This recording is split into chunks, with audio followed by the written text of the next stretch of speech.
होणार आहात, काय सांगाल माध्यमांना एकंदरीत या प्रवासाबद्दल, निवडणुकीबद्दल आणि आपल्या विजयाबद्दल? मी अतिशय आनंदाने आणि कृतज्ञतेने हा विजय मी स्वीकृत करतो आणि आजचा जो विजय आहे तो प्राचार्य राम शेवाळकर यांच्या स्मृतीला, यांच्या कर्तृत्वाला अतिशय मनोभावे अर्पण करतो. निवडून आल्यानंतर कार्यकारिणीशी सल्लामसलत करून जी काही परिस्थिती आहे त्यातून कसा मार्ग काढता येईल याचा प्रयत्न करण्याचा आहे. प्रयत्न करून मार्ग काढतो.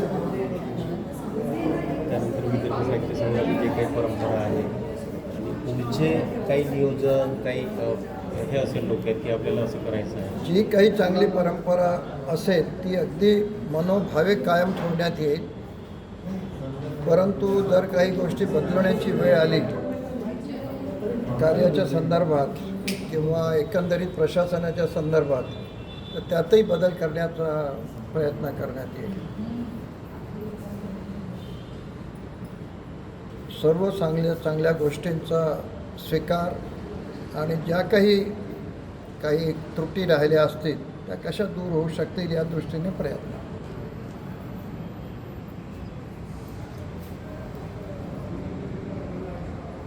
मोठी परंपरा आहे. त्यात आता तुम्ही ह्या एवढ्या नावांसोबत तुम्ही पण आता झाले आहात. मी तुलनाच नाही होऊ शकत ना माझी त्यांच्याशी.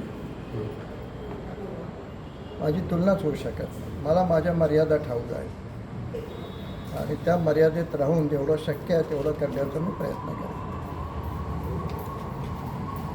परत यापूर्वी सर आपण विदर्भ साहित्य संघात कधी आला होता त्यांनी आता येताना काय वाटतंय एकंदरीत ते प्रवेश काहीच करताना? वाटत नाही. म्हणजे किती वर्षाआधी आले होते आपण इथे? म्हणजे कधी नाही, आत्ता चालू होतं, नेहमी चालू.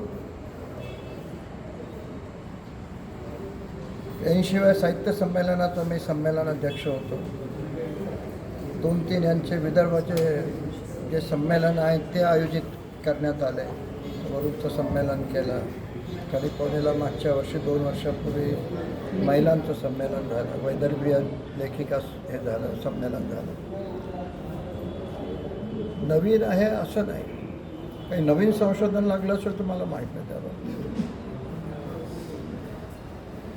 64 आपल्या शाखा आहेत आणि एकंदरीत प्रत्येक वेळेस आरोप केला जातो की शाखांचं समन्वय करणे अद्याप तरी विदर्भ साहित्य संघाला जमलं नाही. त्याविषयी काहीच मला माहीत नाही ना. मी कसं समजू की त्यांचा समन्वय राखला नाही गेला म्हणून साहित्य संघाने? आपण काय तर त्या शाखांना काहीच नाही, अजून काहीच नाही. मी तुम्हाला सांगितलं की माझ्या कार्यकारिणीच्या सर्व सदस्यांशी चर्चा करून तिथे जो काही निर्णय घेण्यात येईल तो आपला आणि काय करता येणं शक्य आहे तेही पाहू.